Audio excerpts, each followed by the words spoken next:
Hey everybody, it's Cam with Inky Knuckles alongside the great Brian Level tonight. I don't know if anyone's hopped on yet, but Brian is going to be illustrating my Zoop reward for the Brothers James um, crowdfunding campaign.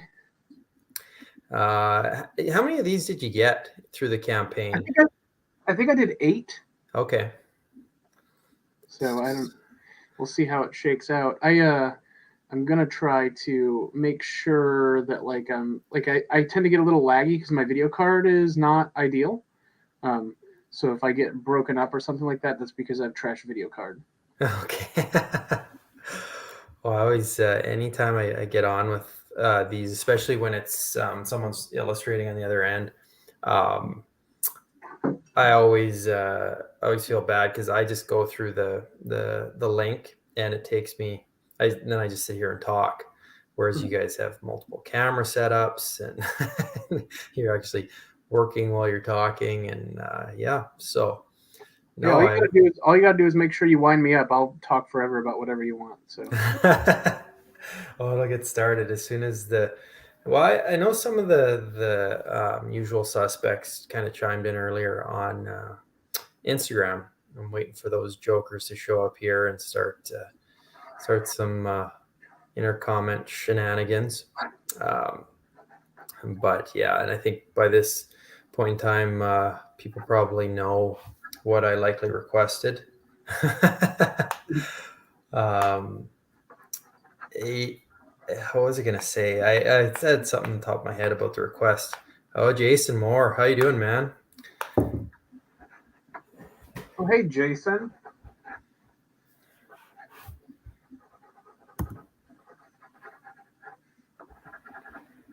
Got to get Mr. Gerardo on a piece for Jason. Gerardo's kind of been back on the drawing board as of late, which is awesome. Matt, evening, sir. Matt, who do I know? This Matt? Matt Nick, 1983. Oh, that's he's 1 year younger than me, though. Same here. That's in the year he was born. I'm also an 84. I probably did a lot of crying in 1983, being that I was a baby. Rodney says I requested Doctor Who, didn't you? I can't steal from that, Rod. Hope you're doing well, sir. Good to hear from you. I don't know if have you ever done a commission? Oh yeah, did you do one this time around, a Doctor Who for Rod? I don't think so. Oh, I don't know if I've ever drawn a Doctor Who. Oh, there you go, Rod, right there. Although getting some Dune requests from Rod as of late, so he's branching out a bit. That's like me when I used to branch out, and I went from the Punisher to Ragnarok Thor, and then I just go back to the Punisher from time to time. I have been I don't get to commission stuff very often, but when I do, I try to get David Lynch villains. Nice. I got nice. Killer Bob from Gabe Hardman, and I got Dave Lapham did Frank Booth for me. Oh, nice. I got a Baron Harkonnen. Speaking of Dune, so there's a. Those are some awesome artists you just mentioned there. Yeah, I was pretty lucky. Matt says he's done some color fun on some of Brian's work from time to time. Wait, which Matt is this? Matt Nick, 1983. Okay. What is his Twitter handle? Matt, shoot us your Twitter handle, and if you got links to any of the colors that you've done, just post them in the comments so everyone can have a look. Well, I might even know who it is, depending on what his Twitter handle is. So. Yeah. I'm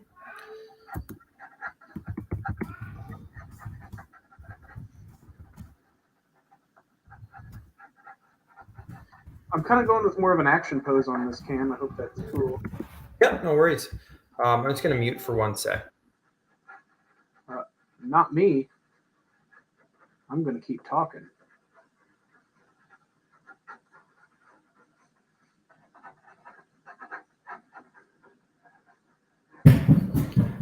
Sorry, my my son is he's learning games and he doesn't get the iPad that often, but since I need him occupied on these live streams, he's got one now. Sure. So not that anyone's here to see me anyways. I don't know, man. You got pretty luscious head of hair. I lost it. That's why I have the lights off. Keep Because your mystique. well, yeah, then you can't see how thin it is. just hang on one sec, pal. You can hang out with me. You know, can you say hi to everybody? Hi. Just for 1 second. Say hi. Hi. Hello.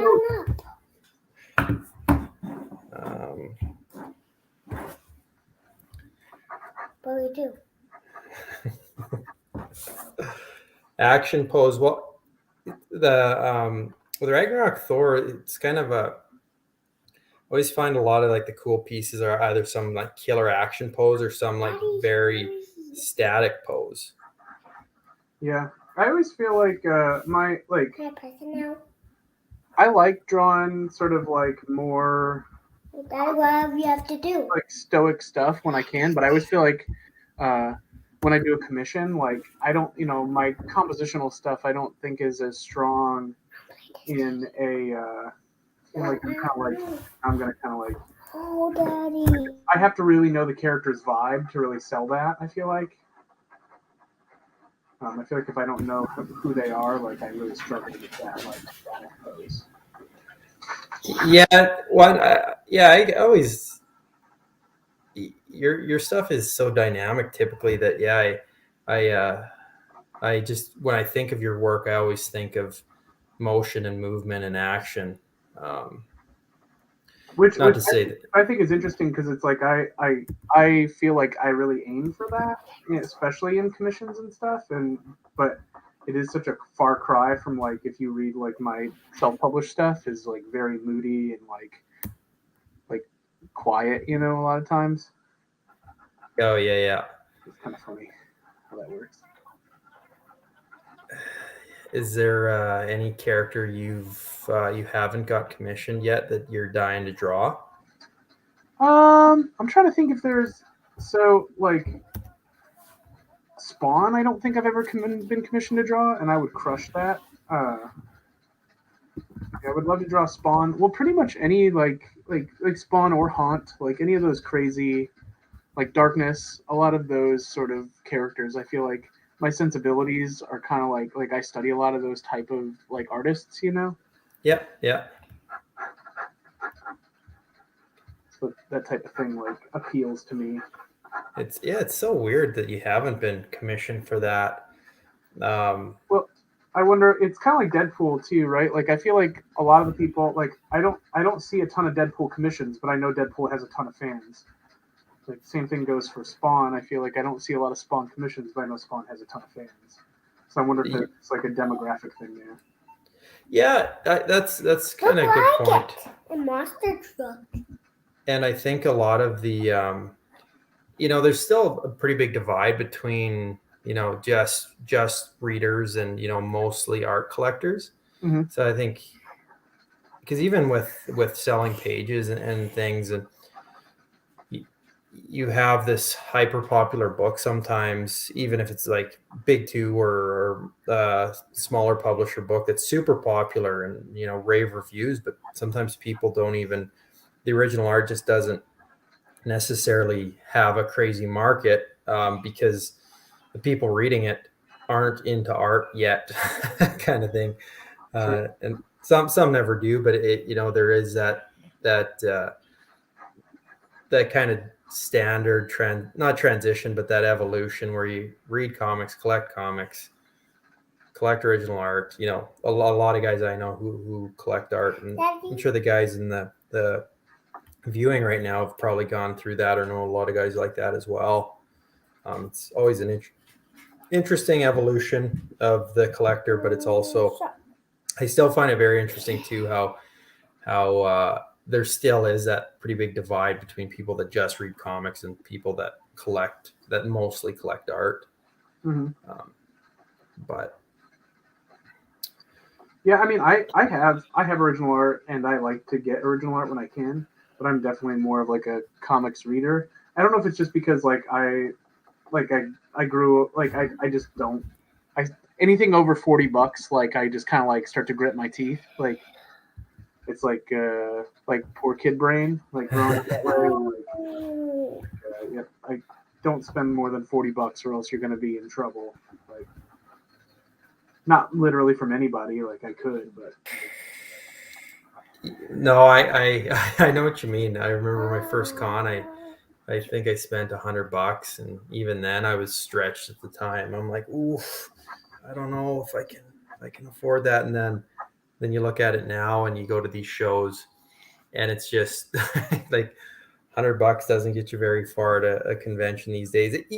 It still can, like you could still get a couple things you really like and really want, but even with art, not to say there aren't gems to be found, but I mean, and it's I'm I'm a rep, so for a lot of what you guys do, $100 isn't enough a lot of the time. So, right. uh, Well, I don't tell other artists, but I really love the window shop because I can't afford to buy stuff, but I do love to go through people's portfolios and stuff like that, and just get all charged up, get the heat a little bit where you feel like you're not very good because everybody else is so good. And there's definitely a part of me that quite enjoys that process. they're given uh, an unlimited budget. Is there an artist you don't have art from that you'd like to commission? Oh God, that's still alive? Yeah. Oh man, an unlimited budget, huh? I don't even know if I mean, Silvestri. I would love. No, that's a good one. Yeah. I'd get a Silvestri thing. Boy, Simonson's like definitely up there. Arthur Adams, um, like Frank Miller, obviously, like is a huge influence for me. John Romita Jr. Um, I am trying to think of like stuff I don't have to, so I don't want to be like greedy and like double up on stuff that I might have already. Like Oh yeah, yeah. I've got a lovely Lee Weeks page, so I would say more Lee I'll Weeks. play this game. Um, What what book is it from? it's from his Juggernaut Spider-Man, like Something Can Stop the Juggernaut. Oh wow, that's awesome. Yeah, he's amazing. Obviously, like I would be like, ooh, Daredevil, huh? Like I'd love one of those old Dan Chichester, like the Daredevil 300 like foot chase. Like that would be like oh my god, I can't believe I have one of these pages. Yeah. Jeez. But like, there's not a lot of people, I guess, that are I'm trying to think of like. There's just all kinds of people, but you can't like Richard Corbin, right? Like just died. Like Corbin is like, God, that would be amazing, right? Yeah. Tony Moore is an old friend of mine, and I don't own any original art of his, and I would love to have something from Tony. In my quest for my big Arthur Adams piece, I actually sold 2 Tony Moore pieces, and I miss them every day, especially the one. Right. Um,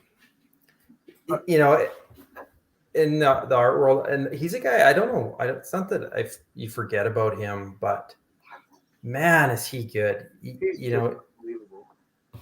It's oftentimes you won't, like in the art world, collecting world, ebbs and flows, like I said, but you might not see a lot from Tony at a certain point in time, or his social media stuff might not pop up in your ether, but when it does, you're just like, I don't know why I'm constantly forgetting how amazing he is.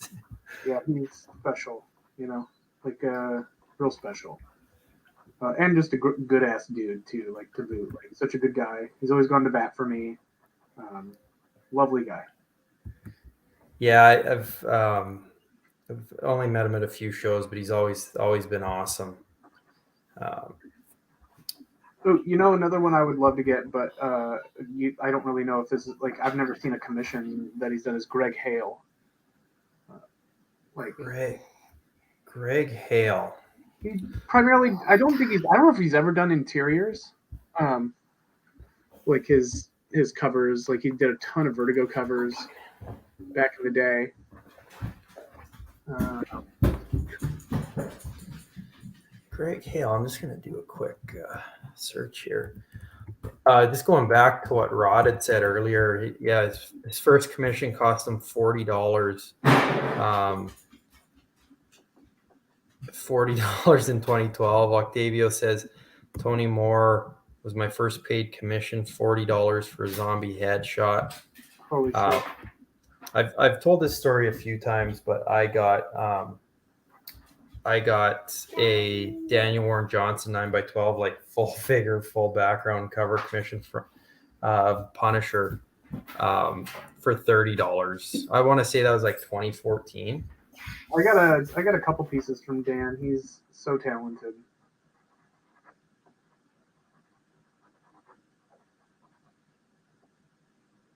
It ain't fair. Dan's so good, it's not fair. Yes, he is.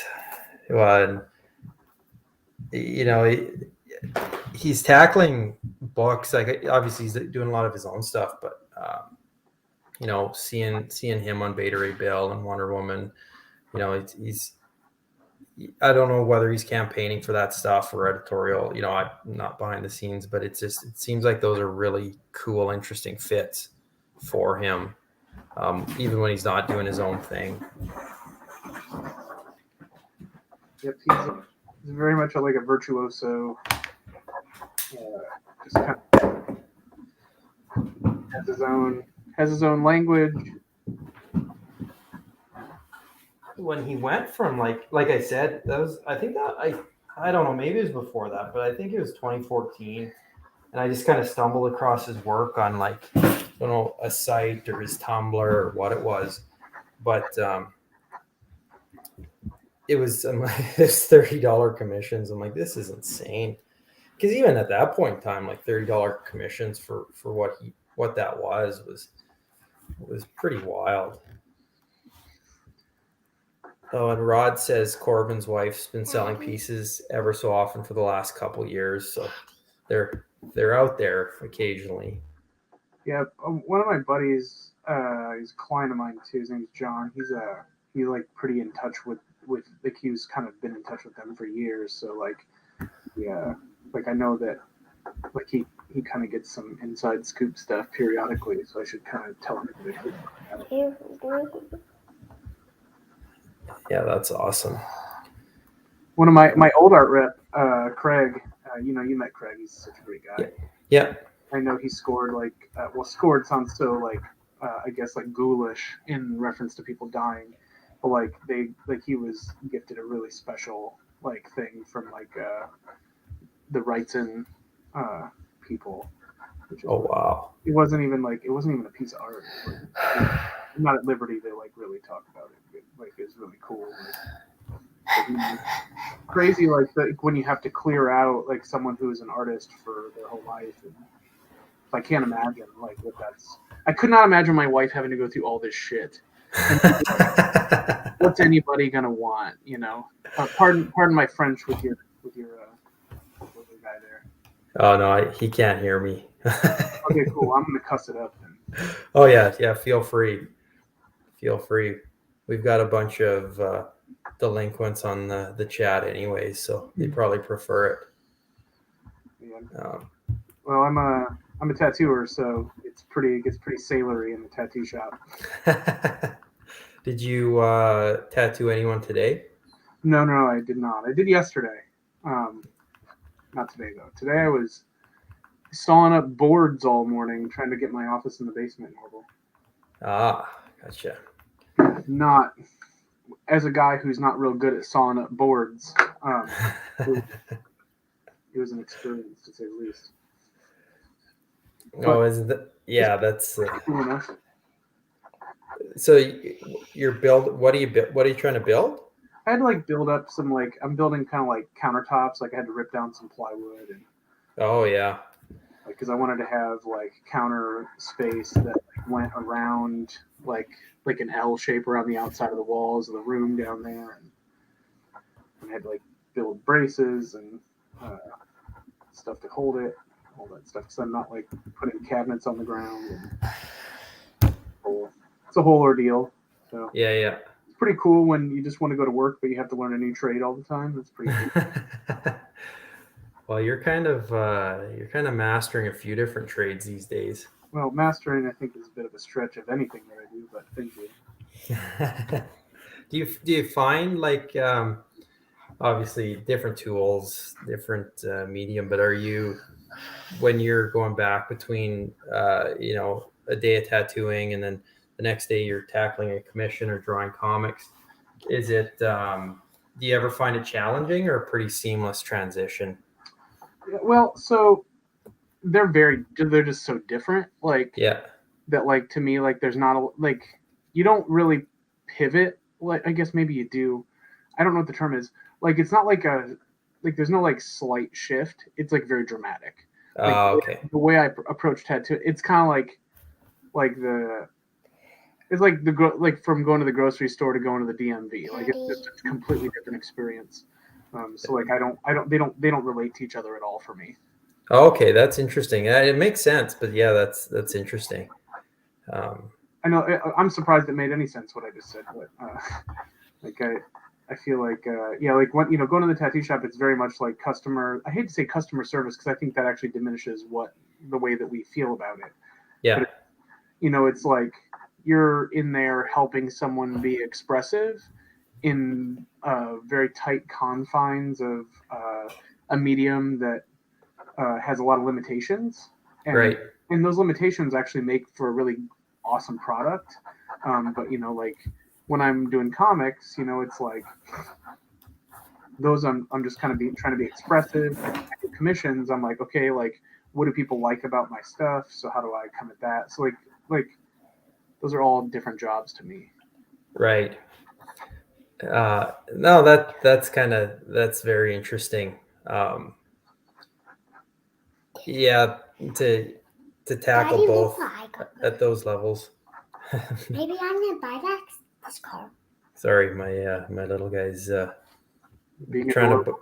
trying to buy digital monster trucks, not NFTs though. Bro, he's getting so into NFTs right now. It's crazy. He's like, Daddy, I want the board ape. Give me the board ape. Oh, yeah. If that happens, he'll be speaking a language I don't quite understand.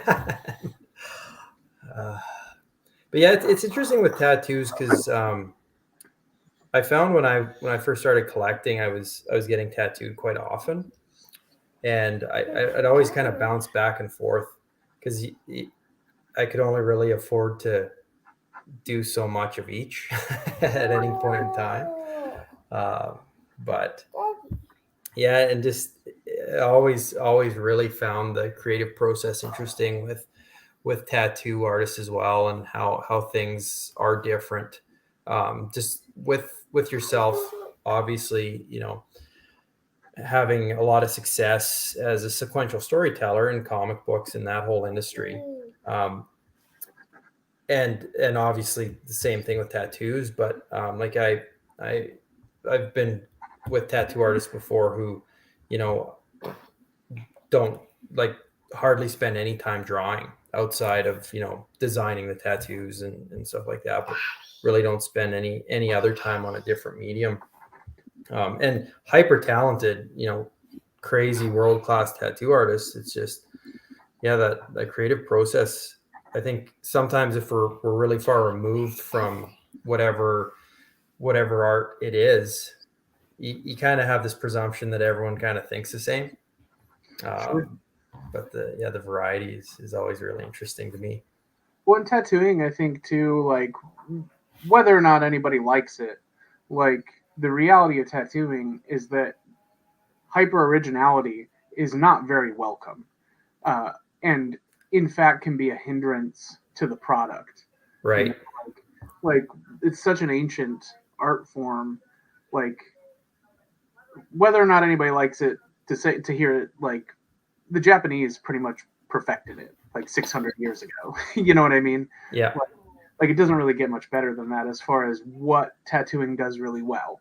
That doesn't mean that you can't get cool, innovative shit, and it doesn't mean that you can't try new shit.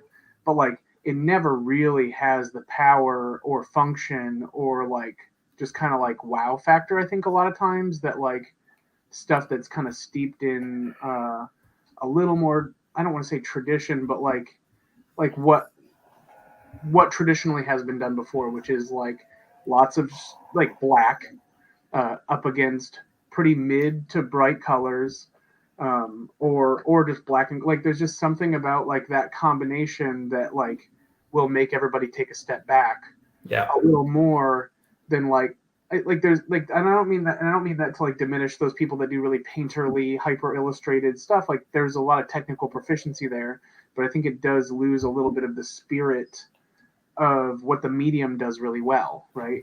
Right. Like you can paint, like you can get a sheet of paper and start painting with all kinds of different mixed media on there and get some really cool results because it's paper. But that once you start wrapping that paper around a surface, right, that's not flat, like Yeah. that composition doesn't quite work. Yeah. And looking at tattooing through that lens has always been really fascinating to me because as a guy who has a background as an illustrator, um, it's fascinating to see like how people are kind of like I'm kind of the guy in town to like, oh well, Brian can do anything because he can draw anything, so just go to him for that. Like, Yeah. and I get a lot of people sending really difficult stuff to me, and it kind of sucks, because like, man, I want to do like the cooler, like simpler, like more. I don't want to say traditional in an American sense, but just like more like power imagery, because that stuff screams. Like I feel like a lot of times I'm like, trying to twist myself into a pretzel to bring out my drawing ability when I could be like really trying to beef up like the tattoo in a lot of ways like first. So it's kind of an interesting process. And I don't say that to complain. Like I'm grateful for the work, but at the same time, it's like sometimes you get a little bit like God. Like I'm like the hard tattoo guy because I can draw kind of anything. Yeah. Yeah. And I don't say that to brag. Like that's definitely not like a brag. It's lots of people like there's some amazing artists and even just in Cincinnati, like that can draw. Like Mike Dorsey, like is that motherfucker can draw anything in the whole world. Like he's disgusting. And then you look at what he chooses to draw, and you're like, this guy's a maniac. But it's totally steeped in that tradition of like that tattoo tradition of like I don't know. It's hard to describe, I guess. Like it when you see it, right? Like Yeah.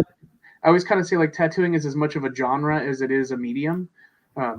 Like so when you like and I actually had somebody at the shop, like a client, try to argue with me that wasn't true, which I thought was hilarious because they're like, well, what is a tattoo besides a picture on the skin? And it's like, okay, so you're telling me that if I slap a picture on a T-shirt, that's very like, as soon as I see a very tattooy image on a T-shirt, you instantly know what I mean.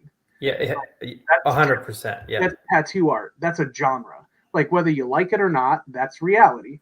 And Yeah. so, like, but people want to, like you can twist tattooing into whatever you want, and that's fine. Like I don't have any issue with that. But it is weird when people try to like say like, I don't know, like they try to steal its power sometimes by trying to make it broader. And it's like, well, its power is in its limit, right? Like once you kind of impose those little limitations on the medium, like you start to get really special stuff. It's like I always kind of feel like Grant Morrison's best writing is his big two stuff, but like their big two stuff. Pardon me, I didn't mean to miss. Yep. Like it's always super powerful at its peak within the limitations, in my opinion. Of course, I think some people would disagree, but I feel like Grant's operating at peak Grant when they work on superheroes because there's like a little bit of a sandbox there. Right. That they probably don't want to escape. Yeah. No, that's a really good point. I'm just running my mouth too, and people can disagree with me all they want, and in fact, I welcome it. I crucify me out there. I don't care. No, I'm always kind of intrigued by it, and I'm always just kind of intrigued by your how the way you kind of walk in both worlds, and kind of have success. Because I know you're not the only tattoo artist who draws comics or comic artist who tattoos. Which I don't know which sequence you prefer there, or just I'll just call you an artist straight up. I guess that's more. Don't want to. And I don't mean any of that in like a derogatory manner, but just don't call me late for lunch. Is there? Are you reading anything right now? Interesting, comics wise? I don't know. Like I think I struggle. Like I read in spurts, right? Yeah. I read the first that French Chartier jaunt, and I thought that was really cool. There's some great ideas in there. Sorry, Brent. Which was that? I think you cut out for a second. What was that? November with the Matt Fraction, Elsa Chartier. Gotcha. Yeah. I read the first volume of that, and that was really super interesting. I'm curious where that's headed.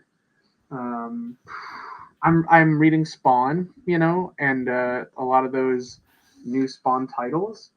I think that's like Spawn's interesting to me because I enjoy it too much to be able to bother to critique it. I don't know if I would say it's like very good. It might be amazing. I have no idea. Yeah. But I enjoy like a lot of the ideas in there. So I'm trying to like Chip's Daredevil has been quite good.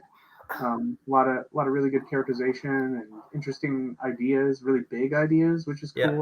I love big ideas. I won.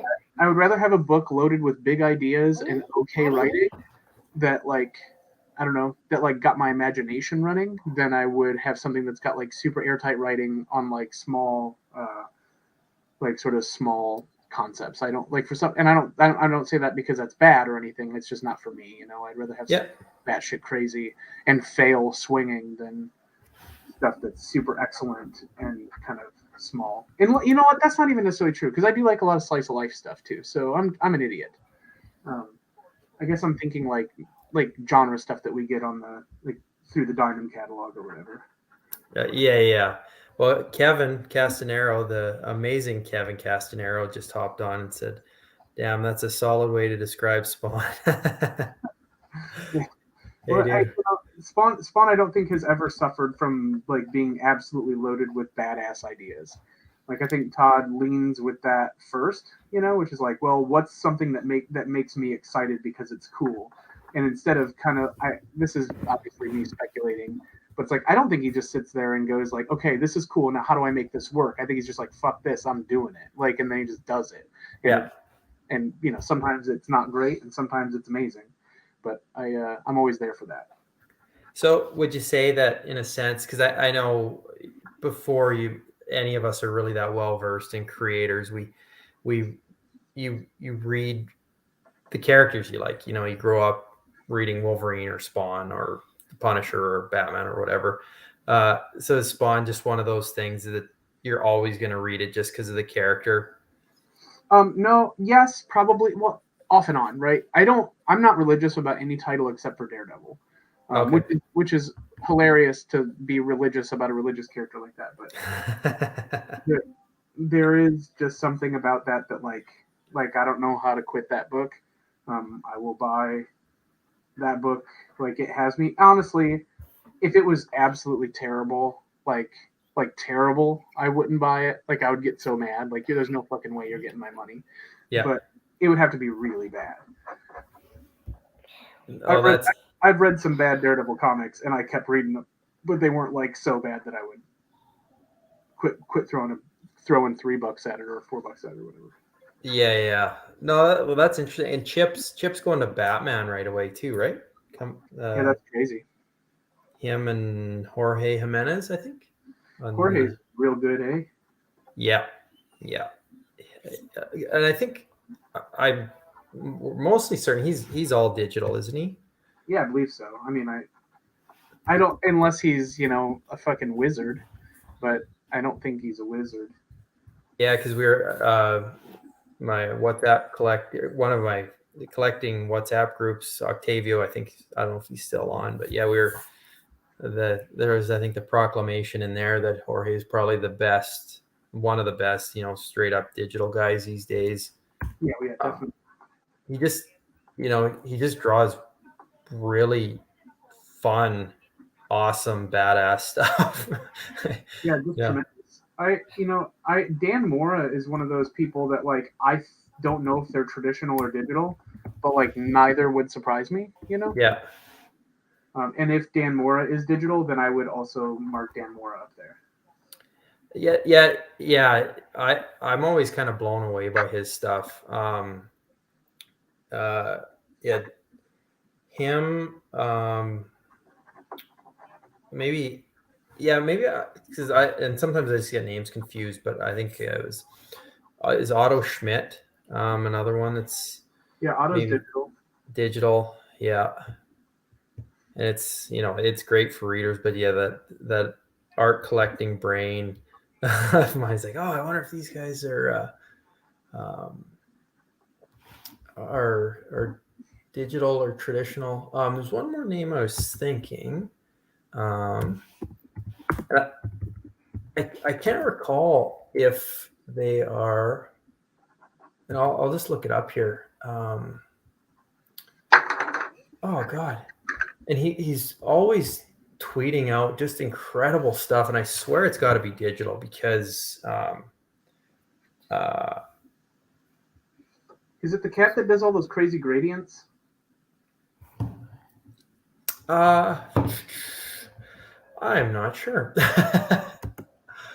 Oh man, I'm drawing a complete blank on this guy right now, and that's not going to help me look anything up. I've been kind of running this almost like a commission. I should speed it up. That way it's more like a sketch. No, slow it down. Just take your time. I think that's what the Zoop campaign promised. 17 hours per piece. Fuck, I forgot I agreed to that. And for the record, guys, anyone who's on the line, I had to pay to get the upgrade to get Brian on camera. That was part of the Zoop campaign. Yeah, I'm very exclusive. In all seriousness, you said you got 8 of these. Were a bunch of them kind of the one-on-one draw while you guys Skype kind of thing? No, there was only one other one that was that, which is funny because like the whole reason I offered that is because of my tattooing background, and like I just kind of can, I don't know, like I can yap about anything, and I think sometimes like with being at cons and stuff, it's always funny because like I'll end up, I don't draw a crowd or anything, but like the people that come stick around because I just run my mouth. And so I'm like, oh, well, sometimes people like that. So I just kind of threw that out as an option. And the fact that anybody went for it is kind of funny to me. Yeah, no, well, I think, yeah, there's such a cool social aspect of it. I think sometimes early on when we're collecting, I think things get a little too materialistic. We're just seeking out the collector's item, the book, the art, whatever it is. But, I found, and you're just always searching for that. But I remember going to Simon Bisley's table at Emerald City Comic Con, and you just throw some money on a stack of cash on his table, and he just sat beside him while he like sketched for you. And it's so cool because I mean, for us readers and collectors that truly like comics are above all else, in our minds, it's kind of like I'm sitting there just bullshitting away with my heroes. It's such a unique thing, and I think that's like what you said. Yeah, it's not. You're not doing it to entertain or draw a crowd, but I think just the collecting mindset, it's just something that's always been really cool. I definitely am doing it to entertain. Like I would be super bummer. Like I'd be super bummed if everybody was just bored to tears hanging out. Like I try to keep everybody having a good time. But yeah, I'm not like it's not my intention to try to get people to It's not a ballyhoo, I'm not like, come on, watch this guy throw down a bunch of sketches of guys in tights. I think you should take that approach at least once at a show. Yeah, I gotta get like a long mustache, so I like twist up on me. Well, yeah, it's you, but it's gotta be skinnier mustache than that. Yeah, It's gotta be like real long, and like what's his name, like the Robotnik or whatever, and like Jim Carrey in the new Sonic movies. Yeah, Dr. Robotnik. Yeah. Well, I'll try and grow it out, throw a top hat on. Do that shit. You're like halfway to a Barker. I still don't know if I have your charisma. You're built like a boxer, right? So like you're gonna have to like get real skinny and get like a red and white striped vertical suit and develop a super obnoxious personality, and we're good to go. Then we're all set. Yeah, that can be the new shtick. Now that cons are right around the corner and back to being a real thing again. Yeah, if you need to borrow my personality, I got you covered. I'll take the charisma.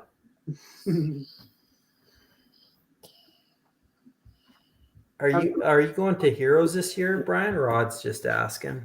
I am doing Heroes, yes. There you go, sir. That's I've been threatening Heroes, but do it. Oh, I'd love to. Yeah. Do it. What if I cuss you out? I start using cuss words. That'll be the incentive. It's odd because travel is just like seems so foreign to me now. I haven't gone anywhere where I couldn't just drive 3 hours to the mountains or 8 hours through the prairies back to Saskatchewan. So like hopping in a plane and crossing a border seems so foreign to me right now. It might be crossing a border like that might be the literal definition of foreign. Wow, that's true. Yeah, that's very true. I'd like to apologize to the chat for that joke. That was really bad. I'll try to be better next time. No, I think they must have liked it. Well, I didn't. I offended myself. We're getting there. We're starting to get a shape here. You had to pick the equivalent of like a Galactus here. No, it looks awesome. I always thought Ragnarok Thor would be something that'd be amazing for you to draw. It's funny because with the Zoop campaign, because I can't remember, the campaigns are so different. I know Matt Allison with Fundraiser right now is killing it, hey? Yeah, it's been wild. I think he's blown away by the success of that project. But I can't remember if Zoop charges you right off the hop or if they wait. I can't remember. Because either way, when I got the notification that to set this up, because the guy didn't know that I was your rep, I'd actually totally forgotten about it because for some reason I thought it hadn't. I couldn't remember if I got charged for it. I just couldn't remember just because it seems like the crowdfunding things all have little intricate things that are different. But that's good. I think there's a few options right now. Do you have any crowdfunding plans for the future, Brian? I mean, I feel like I'm always going to probably be crowdfunding something, like maybe every couple of years, just because like the stuff that I want to make that's pretty unmarketable. Like, I like a lot of like weird, like playing with form and stuff that's like, oh, like nobody wants to like just the logistics of publishing some of the stuff that I'd like to do in the future just doesn't seem like practical for a traditional publisher. So right. So like there's always going to be an appeal to the crowdfunding, if only because of the formatting options are kind of limitless, and that's something that I'm always deeply interested in. Is like because like comic books to me are like they're the bee's knees, right? Like, and when I say that, I mean like the book itself too. Like, sure, like I like having stuff available digitally, and I appreciate digital readers, but like I just don't think like a digital guy. So like Yeah. when I think of a comic book, I think of the smell of it, the touch of it, like the physical artifact, and so I like to play with that when I kind of try to come up with stories and try to come up with comic books. Is like, okay, like why, like how is this functionally a comic book and not something else, right? Yeah. Yeah. And like just I just don't think like stories. Like stories are definitely like the meat and potatoes of it, but then it's like, well, how does wrapping it in this format, like how is that like useful or unique? Like because the medium itself is unique. Like it's there's nothing like it. So I try to always honor that to the best of my ability. And I think, no offense to publishers, I get that there's a logistical and a financial element, but they kind of do a shit job of exploring what the medium can actually do and the form of what it can do. It's always kind of this, I don't know, it's like, well, it's 22 pages. And it's like, okay, well, what about the fact that like you can have crazy different sizes? And it's funny because like, when Capullo and Snyder did the Batman New 52 issue 7, where you turned the book around to read it, like, or when Alan Moore did the sort of Infinity and Promethea, like those are like important like things, and I think that's what makes the medium unique is being able to manipulate the artifact in a way that's special, and and that's the type of stuff I try to think about. No, that's a good point. Matt just asks. We chatted a bit about it, but what's the character that you enjoy drawing that you rarely get asked to do commissions on? We kind of talked about Spawn in the Darkness. Is there anyone else that you get a bit, Brian, that you always like to do? I always love Daredevil, but I don't just get him a bit; I get him a lot, and it's always a joy. Um, I really like drawing the Hulk. Um, I'll tell you one that I actually don't like to draw that everybody's always shocked is Swamp Thing. Um, and I think the reason I don't like to draw Swamp Thing is not because I can't draw him. Like I feel like there's much baggage on that character that like I'm always scared to death I'm gonna fuck it up. Yeah, that's a good point. Yeah, because I always like seeing that as a request, and for the most part, guys seem to do a really good job with it. But I could see, yeah, I understand what you're saying. Don't get as many Swamp Thing requests now as maybe we did when Inky was first firing up. But I don't get a lot of Batman, but I enjoy drawing Batman. yeah, that's kind of odd too, especially because you've worked on a big Batman book now. Um, yeah, that's. I'm trying to figure it out. I don't know if you're. Well, I think we've talked about it before, but there's this kind of more. I don't know if it's just older readers or seeing a lot more requests for uh, manga characters, European Yeah, characters, I just books. did a Chainsaw Man actually. Oh, nice, nice.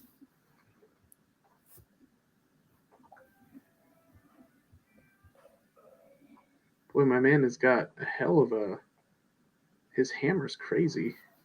You're right. I'm just trying to get as many of these Ragnarok Thor commissions as I can before people start upcharging, because I know some guys will charge like more for Galactus, more for Magneto. Just I almost made that joke where I was like, damn, I guess I got to put the rate up if it's Thor Ragnarok now, or Ragnarok Thor rather. but I never realized that you start collecting, you're just like, oh, these guys just draw anything. It's just in their head, just magic pen to paper. But then I commissioned Riley Rossmo at Calgary years ago, like I think 2014 or something, and 2012 maybe. And yeah, he was talking about kind of how hard it was to draw Magneto's cape and how kind of wonky it was. I'm like, oh, that's kind of interesting. I never even thought of that because that's what I requested from him. Turned out awesome though. Riley would make it seem like everything's hard to draw, and then draw it crazier and cooler than anything you've ever seen. So he's not to Yeah, unfair. he's constantly killing it. I saw him, not my weekly comic trip this week. I usually see him at my comic shop, but 2 weeks ago, I think. Well, it's hard not to see him because he lives there. Yeah, yeah, I almost dread running into him sometimes because my 2 or 3 comic stack ends up being at about 12 by the time Sounds right. when he gets done with me, because he's just like an encyclopedia of Yep. like, hey, you should get this book. There's a 6-page story in the back, and the art is unbelievable. And you should get this book. This new guy, this, on the new Justice League book, it's crazy. And have you ever seen this? And yeah, I don't know how he keeps that all straight. He sold some art today. I think Felix dropped his latest Harley issue. Oh, nice. I did not mean to cut you off there, by the way. It must have been a cutout, and then I just talked right over you like a prick. Oh, no worries. I didn't even notice. I did not even notice because, yeah, sometimes it cuts out and cuts back in. That's my video card problems, y'all. I hear it's hard to get a video card because of the chip shortage or whatever. But oh, really? Yep. Seems like there's a shortage of just about everything these days. Mm-hmm. Yeah, maybe I wonder if there's less of a shortage and more that we just had an abundance of everything to a point where it was absurd and unsustainable. Yeah. It feels probably as close to accurate as anything else.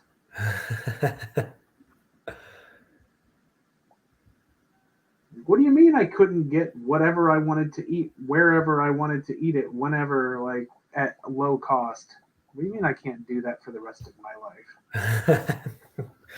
Well, yeah, we get in this age too, you get, even my little guy Jack, he's just, especially over quarantine, if we were trying to get like piece of sporting equipment or a Halloween costume or whatever, ordered so much of that right to the door, and he just, as far as he knows, that's just how stuff shows up.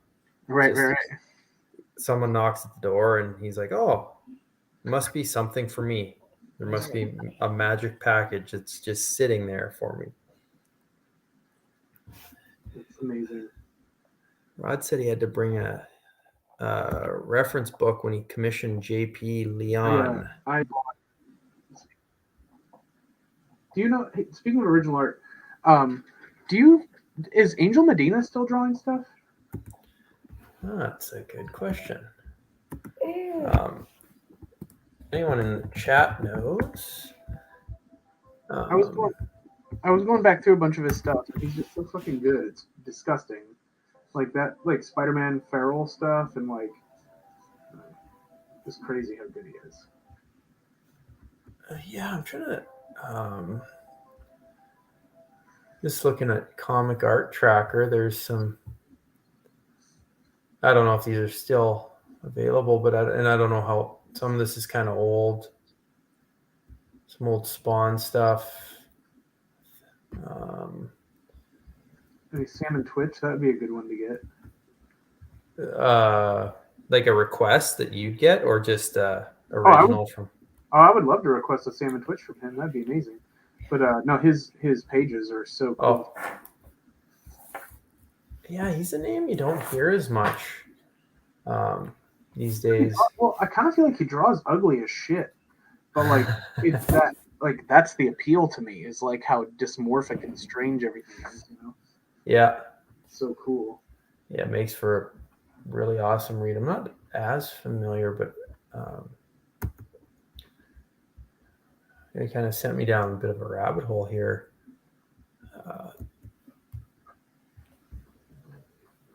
Speaking of guys, you're hearing more about him now, but it seemed like for a long time he wasn't around. He's a name that comes up in our conversations pretty much all the time. Brian, is Kyle Hotz. Oh, Kyle is what a talent. What a dude. That guy's a serious dude. Oh, I feel like I've never met him. I've just had some correspondence online. He's always been, such an awesome guy. He's gone thermonuclear on his art lately. It's just on another level. But yeah, I feel like if he draws like a big dude in a battle, I feel that like that's just him. Yeah, I mean, and that's it. Like, you don't need an from that. Like nobody draws. I don't think anybody draws like that, like sort of twisted body, like weird stuff like Kyle. Like Kyle just does it so well. He's been his was it's great to see. Like he's been doing this for a long time, but just seeing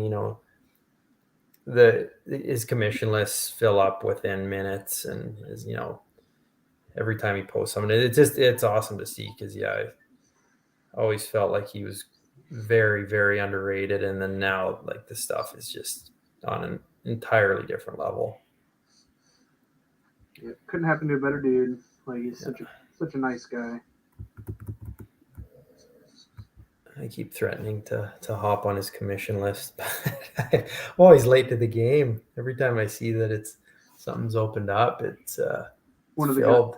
One of the guys at the tattoo shop has a man thing that he did. Oh, nice. So we got that up in the shop that we get to look at all the time.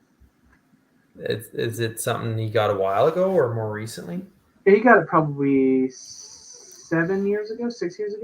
Oh, nice. And it's still insane. If I remember to I'll text you a picture of it if I remember. Really cool. Awesome. That's awesome. Well, I think I'm almost ready to start. It's got a couple more minutes on this, and then I'm going to start putting some like blacks in it. Well, that looks amazing, sir. Absolutely amazing. Are you just keeping up with the times? Are you going to go see Batman this week? I am not. I probably will not see it in the theater.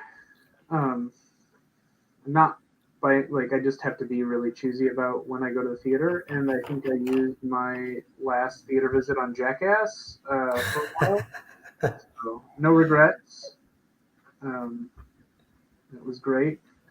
Anytime someone gets their dick smashed by something, I'm gonna have a big laugh. Isn't Francis Ngannou punching people in the balls in that? He sure was. Oh my god, that frightens me. The prospect of that, that wasn't even the worst of it.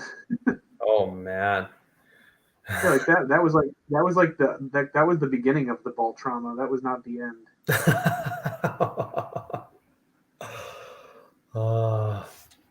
Did you? What I was meant to ask you, I think when I talked to you a couple weeks ago, did you ever watch Titan or Titan or?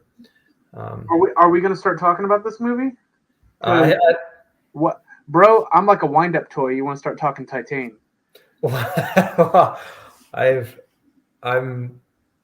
I told Rossi Gifford to watch it, and I don't know if she has yet or not, because I feel like that's the kind of thing she'd respond to me about. Well, I shouldn't say that. Rossi's very responsive, but that seems like the kind of thing she'd come to me with, like, oh, we got to talk about this.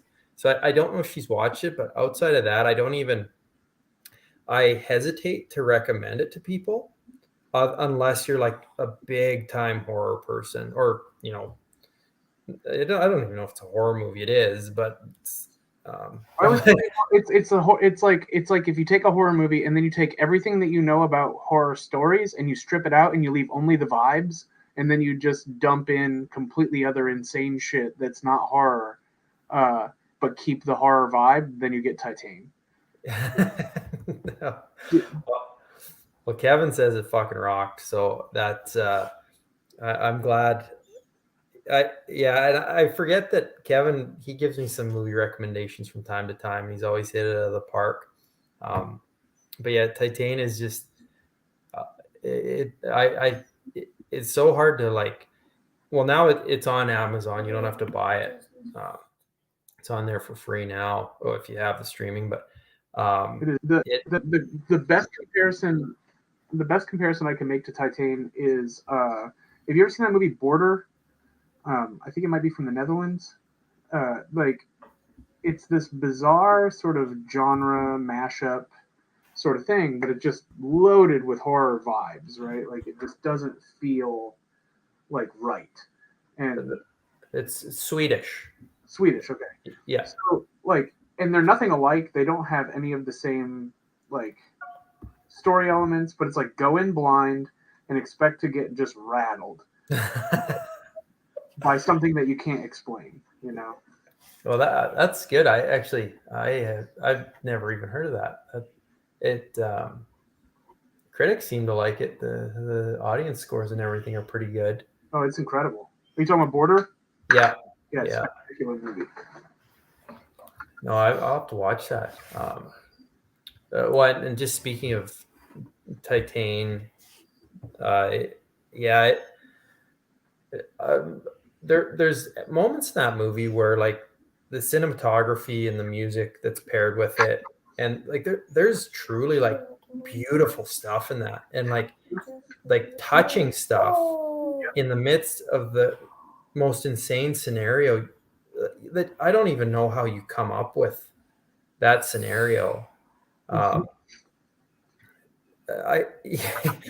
I do suggest if you're into, you know, different French cinema, thriller, horror, more obscure things, to watch it, but don't hold it against me if you're shocked by some of the shit. Like, but go in blind also. If you're just there to have a good time,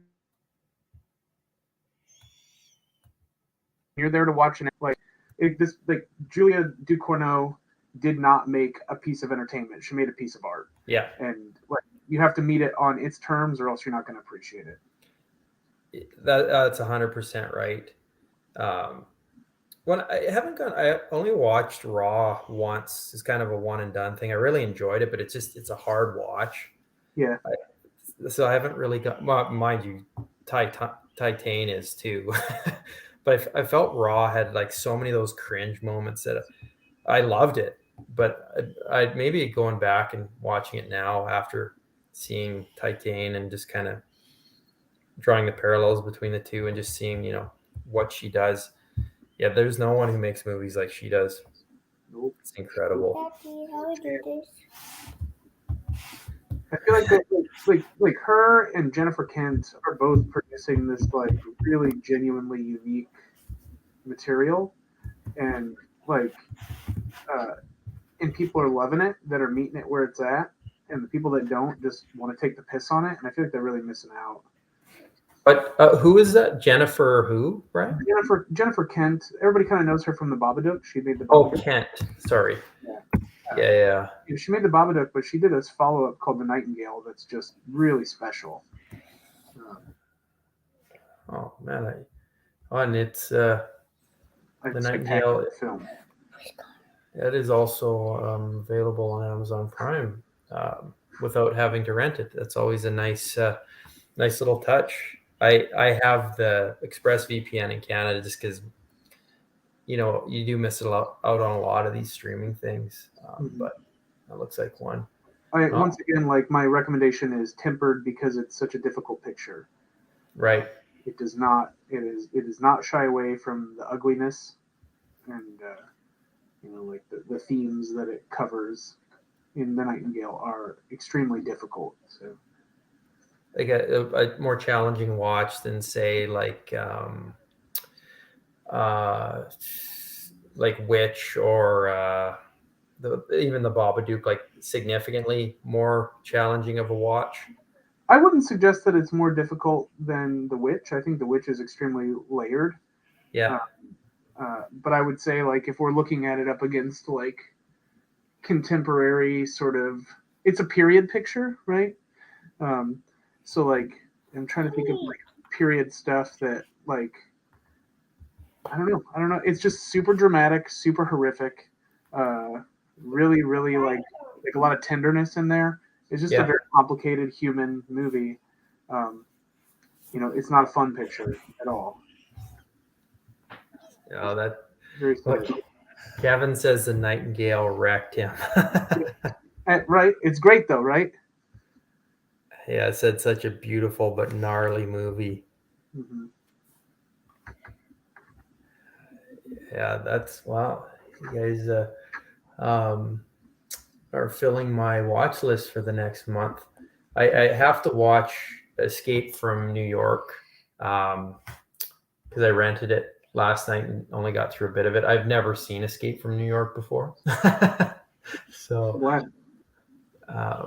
After that, it'll be The Nightingale and Border. Hell yeah. I'm trying to think of other, like, if there's like just stuff that kind of gets overlooked.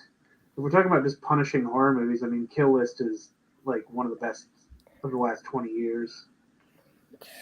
Well, and Kill List, I don't know if you maybe tweeted about it or I was listening to a podcast and they talked about it. Didn't say much about it other than it's kind of it's disturbing. But it's good. You got to watch it. So I went into Kill List blind and yeah, it was the same way. Like I was. Kevin says, "The fuck, Cam."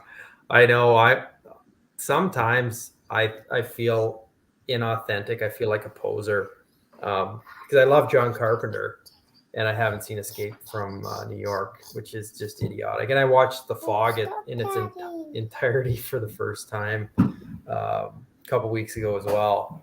I mean, John Carpenter made a shitload of movies, like, so it's easy to miss some, Yeah, it is. I think I do feel better. It is nice though at this point having those in front of you to still be able to watch.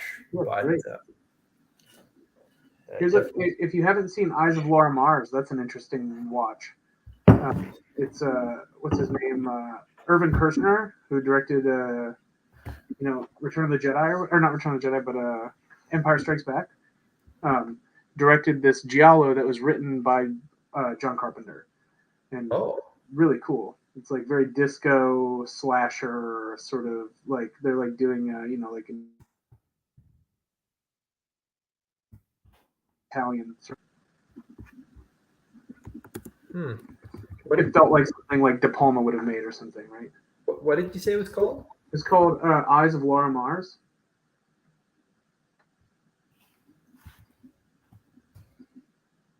Tommy Lee Jones and Faye Dunaway, I think.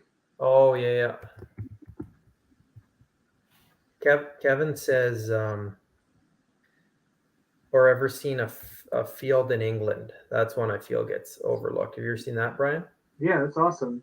There's very few things in, like, I will say, of all the scary shit that Ben Wheatley has made over his career, that guy walking out of that fucking tent with that rope tied around his waist is so scary. Like, so scary. Oh, wow.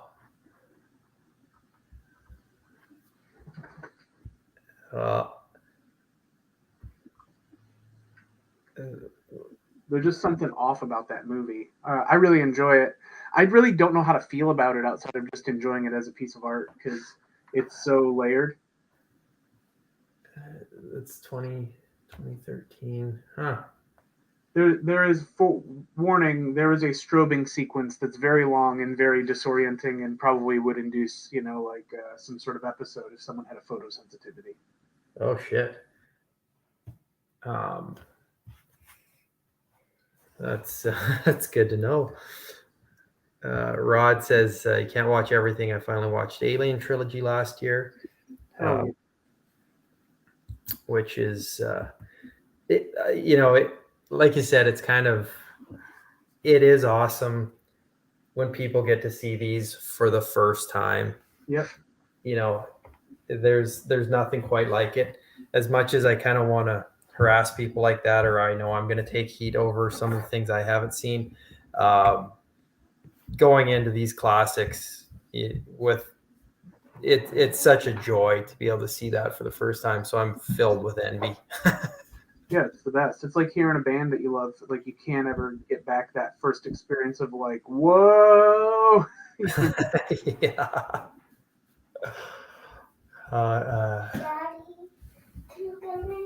Look at my thing. Okay, just hang on one sec.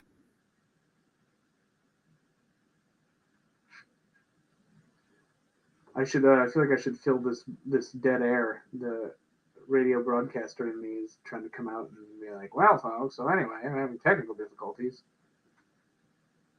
I feel like Kevin, we've seen all the same movies, so I can't like recommend any to you. And since Cam's not here, then I can't recommend them to him, so I'm at a loss. Oh, I'm back, guys. Sorry. The You guys don't open it. now that the iPad keeps dying, even I though was I was just making fun of you. I was like, "Oh, I'm Cam. I love my kids." Oh, well, I thought Jack would be tired because he was at this play center with his mom all morning, and then he had karate tonight, and usually he falls asleep on days like this, but it wasn't happening for some reason. Yeah, because normally he'd be zonked out cold by now. he'll get there. Yeah, we go to karate and we have to listen to Dragon Force on our way over to Oh get pumped up. Oh my gosh, that is good martial arts getting amped up. I feel like they are kind of the perfect soundtrack for like an '80s montage, like getting ready to like fight sort of thing. Yeah, I'm right there with you because even like something like visceral about what they do too, because like Jack's 4 and he loves it. Like he recognizes that it's badass in a lot of ways, and he has no. My kids have recently started getting more like started like my oldest at least has started really developing like a taste for music, Yeah. like in kind of requesting things. So like he just discovered Jimmy Eat World Oh, and got very kind of jazzed about that, which I thought was cool because Jimmy Eat Yeah, World. we have to find what's on our free. no, that's interesting. Like you said, yeah, it's kind of developing that taste. It's awesome to see. Because I was thinking about that today. I'm like, you just don't, as a kid, I don't remember when I started like recognizing different music or developing taste in music specifically. See, How old? that's How old? interesting because those are some of the most potent memories for me. Oh, okay, yeah, Like, so that's so I still remember like so I grew up in like Northwest Ohio, right? And in Northwest Ohio, one of the big like so there's not a lot to do there because it's a lot of cornfields and soybean fields and stuff. And I don't say that to criticize it; it's just reality. yeah. It's a big farm area. But one thing that is big is like oval track racing. So like sprint cars, super modified stuff like that. So you could go to the racetrack and watch these cars race. And my dad was always working on performance engines, always enjoyed races, and so sometimes we would go out to the races. And I'll never forget driving to I think it was Attica or somewhere near Mansfield or something to this race, and I heard Bad Religion's 21st Century Digital Boy on the radio on the way there, and it like stopped me in my tracks. Like in the back seat, I just remember being like, "What is this?" And and then we went to the race, and I don't remember anything about the race. But on the way home in the dark, uh, Symphony of Destruction by Megadeth came on, and I was like, "What is this?" Like, it was the best day of my life. Like, just hearing those two songs in the car, it was unbelievable. Well, that's amazing because I don't think I discovered Bad Religion till like much later in life. So that I never had that point. It was just like buddies with more thorough taste and catalog and music. They got me into Bad Religion, but yet that's awesome. That's quite the trip. Symphony of Destruction to top it off. It's I, awesome. All I I, wanted to hear was that song after that. What year did this song come out? 1990. So I must have been 8 or 9 years old because I was born in 82. So that was on the radio. So I was under 10. So I remember hearing that and being like, whoa, And then, a couple years after that was I heard Deftones 7 Words for the first time. And that was like over. Like I was like, well, I'm changed forever. Still to this day, Deftones is my all-time favorite band. Oh, that's great. Yeah, the um, Yeah, well, that's I can't argue with that. Uh, I kind of felt they tended to get a bit of a bad rap in the rap rock era. But I always thought they were, you know, much different and much more evolved than a lot of kind of the one off stuff from that time. Right. And they've been doing it for a while before that rap rock stuff took over. But yeah, I love the Deftones. Um, yeah, still do. If those boys don't miss, as far as I'm concerned. I saw Megadeth live, um, but they were Slayer was playing before them, Oh wow, and interesting. it was a huge Slayer contingency. Like it kind of felt bad for Megadeth because, um, oh, Matt says around the fur is a must play when I do any coloring. Hell yeah. uh, is an odd crowd because everyone was there to see Slayer. Like it was for whatever reason. I don't know if I've gone to Slayer actually 3 times in Calgary, and it's like the Slayer following in this city for whatever reason is huge. But yeah, Megadeth was almost underwhelming because Slayer put on such a killer set, but it was it's just the crowd was there to see Slayer, and they were the opener. But I'm trying to think of shows where that's happened to me before, where the opener just blew away the headliner. I can't think of anything off top though, unfortunately. do you know the Bronx? Oh God, yes, they always show everybody up.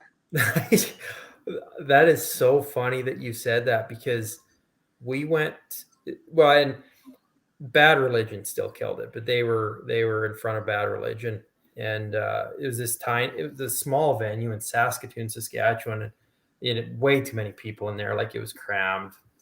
Fire code would have been out the window, and me and my buddies never had even heard of the Bronx. We were there to see Bad Religion, and they blew the roof off, like literally the roof blew off the building from the moment they stepped on stage till the end. I couldn't believe it. I Like mean, I was like, that front man is just electric. Like that dude is electric, and he's yeah, like all smiles, like he's there, like we're partying, whether you like it or not. We're fucking going now, and it's gonna be a good time. And yeah. it's so good. Oh, that's so funny that you said that because I've never seen anything like that, and I've never been like knocked my socks off. As soon as he was on stage, I wasn't ready for what he was bringing. Just great energy. We Yeah. just got to see them again. My wife and I this past summer went to. There was a big outdoor show where Rancid and it was like Rancid and Dropkick Murphy. I'm not a Dropkick Murphys guy, but the we wanted to go see Rancid in the Bronx, and the Bronx opened up, and it's just like, God damn! Like, how do you follow those guys? Oh yeah, How that'd be let awful. alone tour with them as your opener? Like, what in the world are you thinking? I know. Yeah, like it's awesome, but yeah, how do you even comprehend? Those first three records are just aces, man. They're so good. Yeah, pretty tough to top. Do you normally jam out a bit when you're drawing? You got music playing? It's always pretty. It's a real crapshoot. Movies, music. Sometimes I'll listen to like showing myself a little bit here. I put on a lot of like I'll listen to a lot of like writings from like old like medieval people. So like I'll listen to like saints writings or like weird, just weirdo people from history that have written stuff. I'll try to like jam that or like weird old extra canonical biblical books or just all kinds of shit like that. So like that with coupled with music or shitty horror movies or whatever. Do you how's the process look when you're writing? Is it kind of the same? I can't listen to anything when I write. Okay. It's too hard. I can't get anything done. Well, I've kind of found that too. Like, if I'm ever writing anything, I I just can't get distracted. But I know for a while there, I think Ed Brisson, he'd always post like what he was listening to as he's writing. I'm like, I don't know how you Well, do this. but Ed, I think Ed's always like listening to like instrumental stuff too. So like, That's true. Yeah. yeah. So I guess like if I put on like Bullrin and Der Club of Gore or like like that kind of like slow, uh, like kind of more ambient stuff. Like so, my kids hate it, but like I listen to a lot of like ambient, like sort of like monk chanting type stuff a lot of times. So like I could put that on while writing and it wouldn't mess up my process. Right. But the the like music that like has a hook at all, like if there's a hook, I'm like not gonna be able to focus on what I'm doing. How have you enjoyed the writing process, especially when you're not writing and illustrating? I like it. I like writing. I like that it's like I like that it's like a faster way to get ideas out. Because I love drawing ideas too. Like, but it's kind of they're like such different disciplines. Um, I wouldn't really qualify myself as a particularly good writer in any sort of literary sense. Um, but I can like I feel like I do an okay job of evoking feelings. And so like, though I may not be particularly literary, like I enjoy like the act of manipulating a reader, and that's really fun. Yeah. And it's cool. Like it's a cool way to get stuff out with relative quickness. I mean, it's hard as shit, and I spend a lot of time editing, but I still like it. Yeah, no, that's good. That's another thing, always curious about, because some sometimes writers, sometimes really great artists are granted writing duties on books, and sometimes it doesn't turn out so well. Uh, but you know, sometimes it's perfect, and you can see guys, especially if you're illustrating your own stuff, you can kind of see that this is definitely where this creator belongs. Or so no, I always love hearing that. Well, I always kind of come at things like that. Well, I suck, and so if I like it, then it can't be that bad, right? Like, because I feel like I suck, but I also hate everything. So like, it's like if I can like this, then it must not be terrible. I don't like much of anything. Play this dino game. What games are you trying to get into now? What kind of extras are you trying to buy instead of Call of Duty or whatever? This is dinosaur coloring book pages for kids. It's because I he's got his own iPad that his grandma, I curse her name. I'm just kidding. But Man, so I don't know the password. Man, killed her in here, dude. Well, he's got the monster truck games, and there's like a dirt bike game. And this game. Yeah, play that one. Well, Jason says inks are looking great, Brian. Thanks, man. I once I get kind of through these blacks, they're almost there. Then I'll get in and do like the fun noodly stuff that like the extracurricular lines that aren't really necessary but makes everybody happy. Well, that's you're not wrong about that, because sometimes when Rod had said it earlier about the comic art world's finicky, but so are collectors. And collector myself, yeah, sometimes it's just a weird fascination sometimes too, with the difference between like a really well composed piece, if it doesn't have the right kind of background, or any background, or if something appears 3/4 of a body when it's supposed to be full figure. Like us as collectors, we can fixate on those sometimes, but the only reason I bring that up is because like you said, it's kind of stuff that's not necessarily helping the piece, but people like it, the aesthetics. It's funny that you bring up that size, like that 3/4 figure versus like a full figure, because sometimes I almost go 3/4 figure, but because it's like because I want to show more of the stuff that's exciting about the figure. Like so like Archangel, right? Like if I go like full figure, you're not going to get any of the cool shit in Archangel. You're just going to get a lot of fucking wings in a small figure. Yeah. And it's like sometimes that's cool depending on what your composition is. Other times it's like, man, it's kind of like I'm torn because I don't want them to feel bummed because I trimmed the wings or whatever, right? Like it's a hard thing because like you want to trust your instincts, but you also like you're doing this directly for an individual that has an expectation, and you're hoping that they trust you, but at the same time, there's always that thing in the back of your head that's like, well, what if they don't? You know what I mean? What if they're going to be bummed about it or whatever? Like, all I'm trying to do is the most bitching thing I can, and sometimes that feels like almost an uphill battle, not because of the client, but because of even yourself, like because you don't know. So you say that now I'm gonna like have anxiety if I decide to pull like a 3/4 figure because I think I can do something. No, I think just running with your instincts, and I think it was just pertinent this week because Gerardo posted that Galactus he did. I'm not sure if guys saw that. I know some guys on the chat did, but I would love to see that. But he was it was for our pal Octavio, who was on here too, and Octavio didn't want to see any process pics. He just wanted to be surprised at the end. Mhm. And so Gerardo showed me the quick mock-up, then he showed me the pencils, and I loved it. Like, it was such a cool composition, and it was just, it ended up being amazing. But Gerardo was genuinely concerned. He's like, Octavio's not going to think this is just like a bust commission, is it?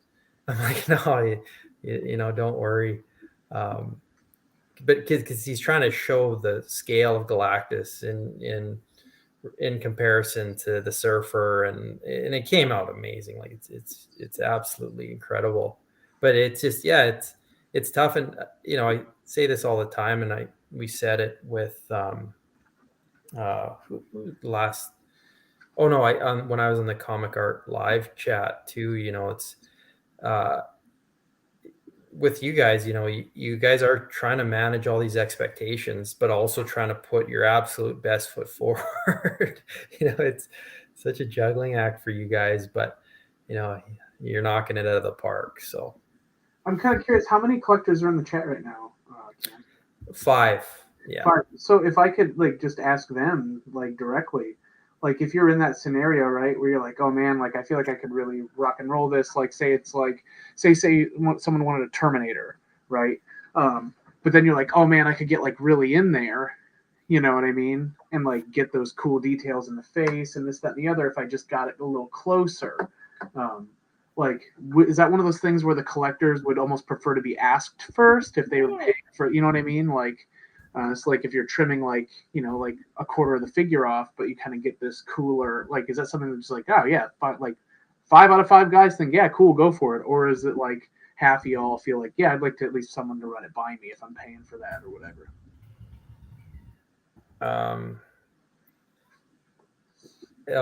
Carlos says he's a paper size stickler, and Carlos, oh, we know Carlos. Yeah, Carlos likes full bleed. So I don't know if what meaning, like on a cover quality commission, yeah. say, but the ink touches the edge of the paper. So that's interesting because like I like always have like a 1/4 inch of white because I just think aesthetically it looks more handsome because you're gonna mat it or whatever usually. Yeah. So like it's interesting to hear that point of view. So Carlos, if I ever get a commission from you, somebody better fucking let me know. Yeah. Well, I found, and I think it's a big part of, and maybe I was a little finicky in the past or a little picky in the past, and not that I would ever like fight. Sorry, this game, he's fighting a dino.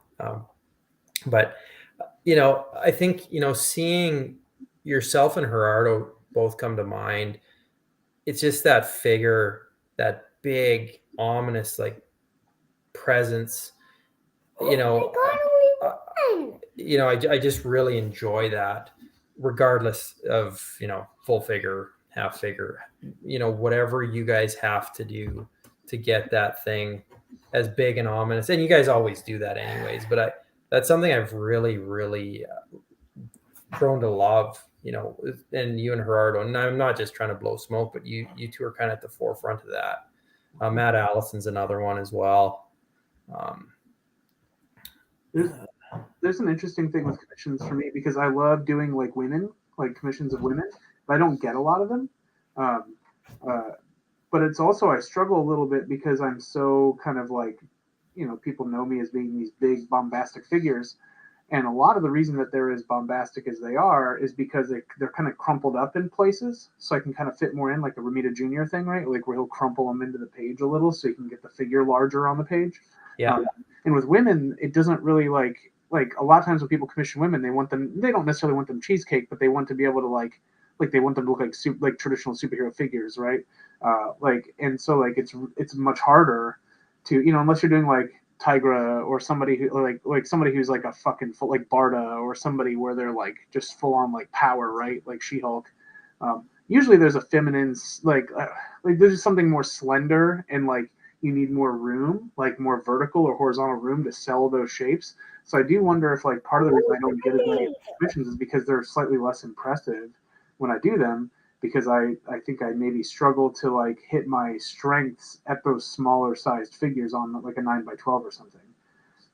I like doing them, and I feel like I do a good job at them. So I'm not like trying to say I don't do a good job, but I don't think they have the same power that a lot of the big, powerful like male figures that I do have.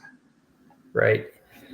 Yeah, I think that's kind of understandable.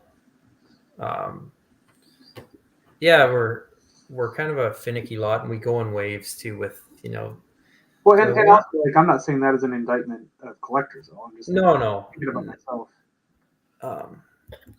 So Jason says when he gets commission, he tends to give the character he wants and tells the artist to do whatever with that character that would be fun. He wants the artist to have the most fun possible, but he said that might be because I'm an artist myself. And Rod, and I know Rod's super relaxed about, he always listens to the artist. And then Matt says, trust the artist's judgment when doing commissions. I want their art based on what their unique style is as I've seen it. Rod does say if the rates are full, if they are like full figure, 3/4 bust dependent, he prefers full figure. But I think Rod's and he can correct me if I'm wrong, but I think he's just alluding to like, when you have 30 different tiers of commission, and your bust is $150, if your 3/4 is $450, and your full figure is $750. I'm presuming it's just kind of in those instances, because sometimes that can get. That's why sometimes we kind of have different tiers, but even just repping and working with you guys, I prefer less tiers, just to leave more discretion up to you guys on how you want to approach it. And for the most part, collectors are good. The odd person will kind of gripe a little bit, and I get it, like there's expectations, but there will be a little bit of gripe about something that ends up being more of a head and shoulder thing compared to 3/4 figure or bust. And I know you're a lot like Matt Allison as well, where he'll prefer oftentimes on like a 9x12 to draw that character's head and shoulders and just hammer out the detail. Like if it was a Terminator, he'd want to go.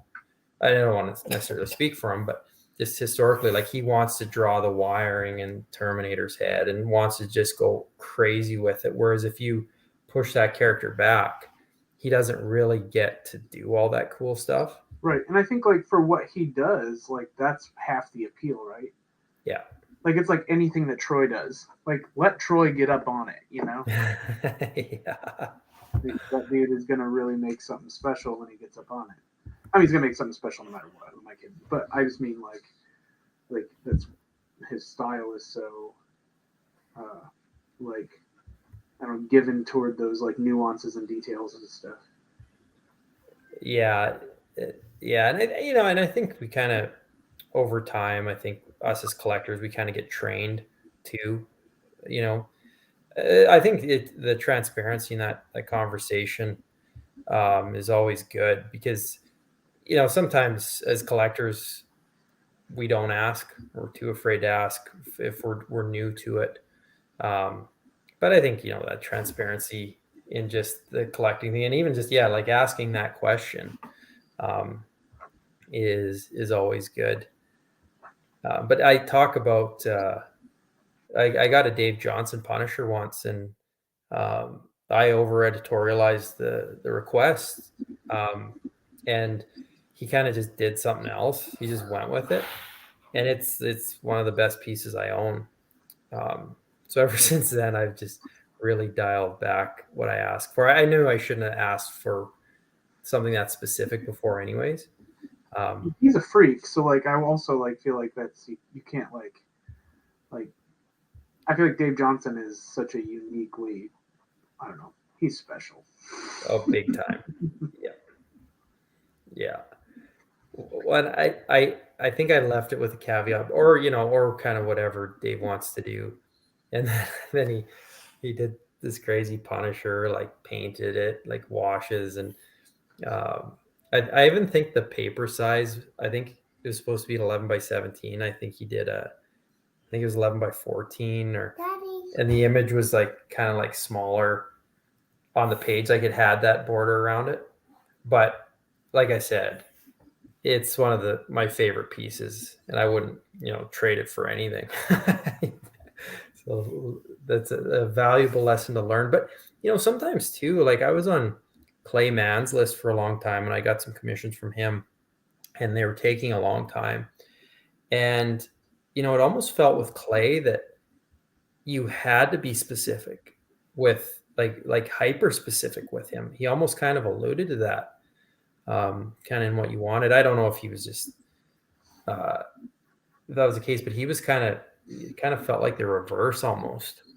Um, but the pieces he did end up doing were incredible. So, That's awesome. Yeah. Are any of the cats in the chat people that have an outstanding commission from me that's like that I haven't mailed yet? I don't think so. I was gonna say like I wanted to let them know they're done. I just haven't got them in the mail. Yeah, no, I think we're safe. I mean, it's fine. Like I just like it's been trying to get my office and all that stuff. I just haven't got to the mailbox. Oh yeah, no, it's all good. I always like if someone has been waiting for a while, I always do like when they pop up on the chat, because sometimes with emails you kind of get inundated sometimes, and it's always nice to have that instantaneous conversation with folks, just so uh, we get the emails. We know you're out there. We're the wheels are in motion for everyone's commissions, regardless of which artist it is. But I find like just a friendlier interaction, because sometimes the simple email correspondence can just be so impersonal. Right. But Well, and there's always like a tension in those spaces because it's so like at least in emails a lot of times there's tension because it's hard to read. It's hard to read any humanity at all, and so like you just kind of have like how many emails like that you've gotten that sounded passive aggressive, and then you talk to the person and it's like they're not vibing that at all. Yeah, I fucking hate emails. Yeah, it. Oh yeah, and Oh, man, just call me. Well, I know I'm guilty of it too, where it's just like, you read something passive aggressive and you instantly kind of get your guard up, and then you just kind of like, okay, grab a Snickers, go get some food, realize it's just Hell yeah, go get a Snickers. I should go get one. it's just how it comes across. Well, and you kind of talked about this before, just researching character, Brian. But Rod just says, because I'm usually an artist's first Doctor Who commission, I know that they will have to do some research. So typically they get more inspired by the research. So I just give the subject, which is always good. And yeah, it's been really cool seeing the Doctor Who stuff, because just people's takes, the different doctors. I have to do some research as well. Rod just because sometimes I am sending the reference over for guys, but it's always really cool. The one I really liked, just trying to think, one of my favorites actually was the one that Al Gofa did for Rod. I wonder if I can. I'm just trying to think which ones are kind of my favorite of the ones he commissioned from us. I'm drawing a blank right now. Yeah, the piece looks amazing, Brian. I am stunned. And like I said, I was going to post more about it on social media, is how this was pure greed on my part. Everyone can watch as I get art. Hey, I don't care. It's going to a good home, huh? That's right. Daddy, I'll do this now. Okay. Well, we're going to be done soon, so you can get your I'll keep this off. kiddo back in a few minutes, I'm sure. Oh no, he's having a blast. You have preschool tomorrow, pal? Yeah. Yeah. Big No day. hesitation. Absolutely.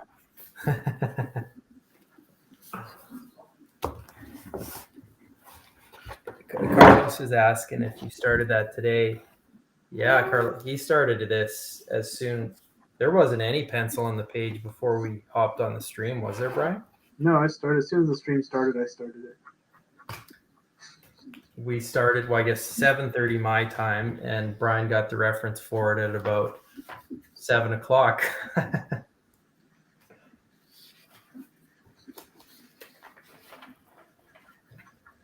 And speaking of which, guys, we will be opening some commissions soon. So get ready. Pretty much like once I get this shit in the mail, because like I would feel terrible if I was like, hey, list is open, but you don't have your shit yet. Oh, it happens. Trust me, it can happen. Well, that is just, my role in this whole thing. It's like just having people, because you're going to get some emails, but it's one of those things. It's just logistics. You just kind of manage it as best you can. But yeah, that's like hands down one of the worst things about being an artist for a living is like having to find the time to like do these logistics things, because like they take away from your ability to put food on the table. Yeah. That's why guys like you, Cam, being an art rep, like it's so valuable. But even that still is like, it's like, okay, like they still have to package this up. Like, yeah, no, it's crazy because it is like, even the simplest task is so time consuming. Last night, a few nights ago, I was trying to get a FedEx label for our newest artist, Maria Wolf. We haven't announced her yet, but if you guys, spoiler alert. I was just trying to get her shipping label for FedEx for her to drop off, and like I think I was up till like 2:30 in the morning because the FedEx system wasn't working and my account number didn't match up with my one login, and it was just like the simplest thing, just creating that shipping label. Literally took me like 2 hours, and at least it's part of my job. But like, even like you said, Brian, these 2 hours were spent doing some mundane bullshit like that, and you weren't able to draw the piece, yeah. Oh, Carlos is out. He's going to watch Euphoria. Well, who could blame him? I was a little. I kind of binge watched it to just get caught up to watch the finale. I don't know if it's guilty pleasure or if I actually enjoy it a lot or not, but I was more dialed into the Righteous Gemstones finale, which was also this weekend. I haven't seen either, and I love Danny McBride, and I know if I saw Jensen, I would love it. I just haven't seen It was good. It went a little off the rails this last season, but I think it's good because it's not outright making fun of like religion in a sense. Like it is, but it's also, I think there's some genuine moments of like appreciation. Sure. Because if something just comes off too mean spirited and it's just a parody on like the super church or that type of thing, I don't enjoy that as much. Those guys always seem to like never quite take the low hanging fruit, you know. Yeah, And that's like always awesome. yeah, no, I agree. I am so damn close here, man. That rules. Yeah, and this has gone far beyond a sketch, Brian. Yeah, I guess I've just been sitting here doing this thing, and I feel a little rude for uh, going going so hard in the paint on it. But Oh no, man, this is amazing. well, I guess Even I feel like hopefully nobody feels like I didn't give them as good of a thing on the other Zoop ones.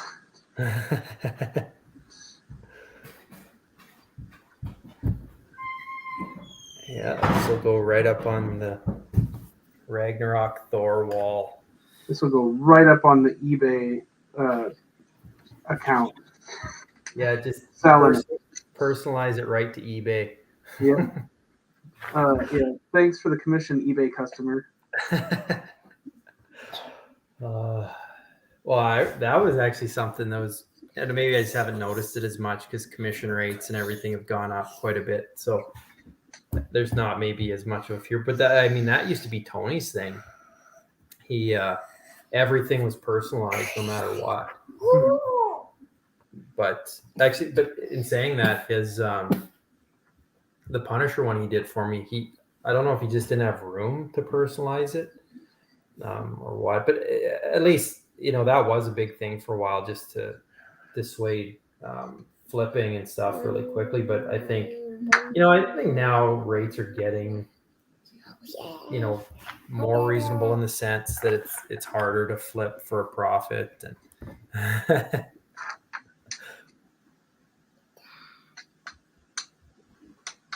Ragnarok Thor by Walt Simonson Rod. That's the next Doctor. Big time crossover. Mm-hmm. I heard that. It's gonna be a really big deal. Yeah. Look what I made.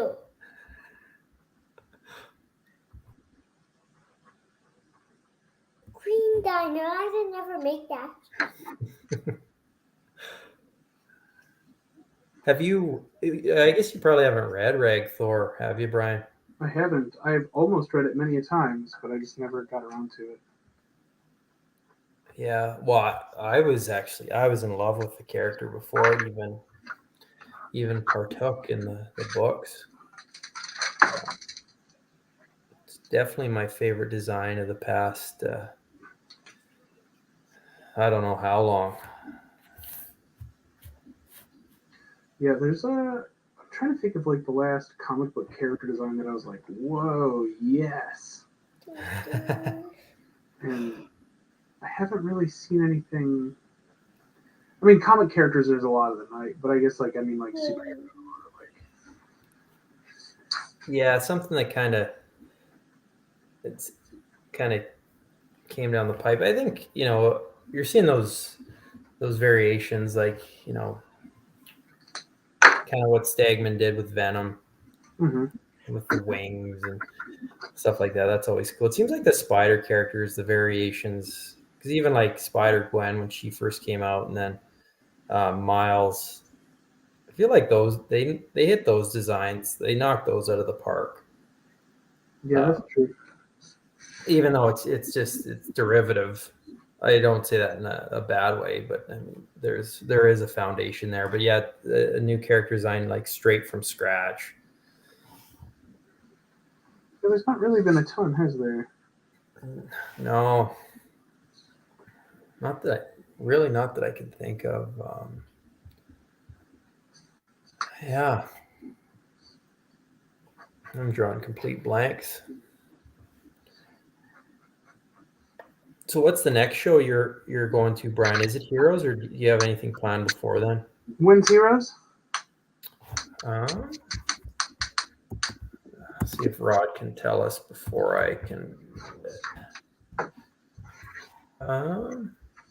June, end of June. I think that might be the next one. Cool. I guess we're already in March.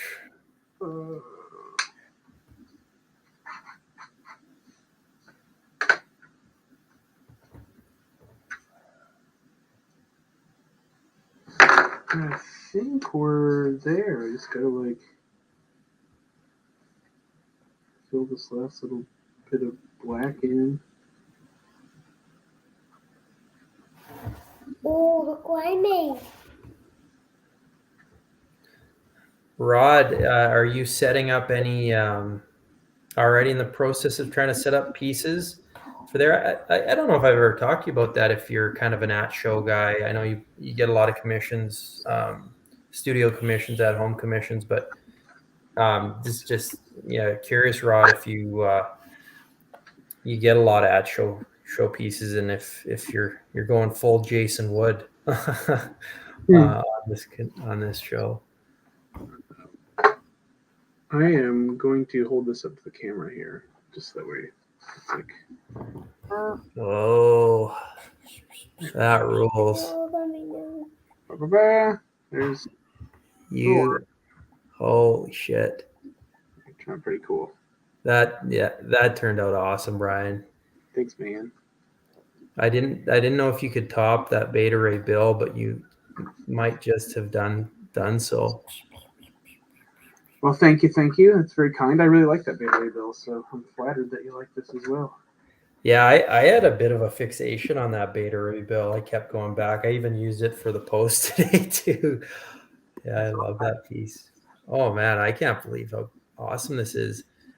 Because you and I hadn't even talked, and I didn't know if your plan was to go in and pencil and ink, but it was awesome watching you do this. Oh, good. I'm yeah, I never really know if I always feel like this shit's super boring. So if it's cool, I don't mind doing this stuff. It's pretty fun. I know we sat here for quite some time, so. Well, and yeah, next time I'll try, commissions, whatever. If you ever want to do it again, it's always sometimes if you're just staring at a couple, if it's me and Adam Gorham and it's just us going back and forth, the banter is always fun. Don't get me wrong, but just seeing that's pretty amazing. Rod says he will never go full Jason Wood, which. Do you know Jason, Brian? Yeah. Yeah.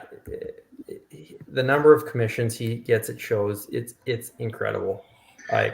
Jason is just a unique guy. Like whenever he comes by the table, I'm always like wanting to see what he's got that day. It's incredible. What his show must be, because Jason and I chat quite a bit online, but yeah, I just love to see him in action at a show. Like there must not be a dull moment at all, like beginning to end.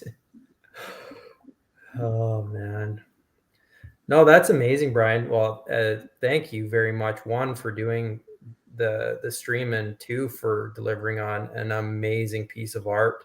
Guys, like Brian said, we'll be opening up the commission list very, very soon. And you're guaranteed to get something amazing. And there will be, Brian and I talked about, there might be some a few options or one option for a large size piece. I'm not sure if anyone saw the Lone Wolf and Cub commission that Brian did, but that thing was massive. Yeah, so pretty big. takes a few years off Brian's life, but Hell yeah. but yeah, guys. Well, Brian, Let's hope it's my worst years. yeah, tail end if you're, yeah. I'm trying to figure out a way to say that without sounding hyper morbid. That's all right. I'm a morbid guy. No, guys. Well, Brian, I won't keep you any longer. That was incredible. Thanks again for doing that. Thanks for the amazing piece of art. Guys, get ready. Some art dropping from Brian right away too, along with commission list opening. So, guys, thanks for tuning in. Brian, amazing work as always, sir. Thank you very much. Thanks for having me on. Hopefully everybody wasn't bored to tears by me, but if so, tough shit. That's just what I am. Well, I think sometimes even on I've noticed when I hop in on any type of thing, you kind of get mesmerized by the process a bit, because sometimes the conversation isn't as ongoing. But I think because you just kind of end up mesmerized, you're not engaged in the conversation as much because you're just in awe of what's going on. So I kind of was. I was trying to keep talking, but I was just kind of in awe of what you were doing. So. Thank you very much. That's always flattering. That's why I do this, is for the flattering. Yeah. The flatter and the glory. Yep, that's all that glory. Awesome, guys. Well, thanks again, and harass Brian about coming back on sometime soon. All right, I'm glad to. I know. Well, now it's pretty late on my side of the world, so. Awesome, guys. Bye, Take care. Have a good night.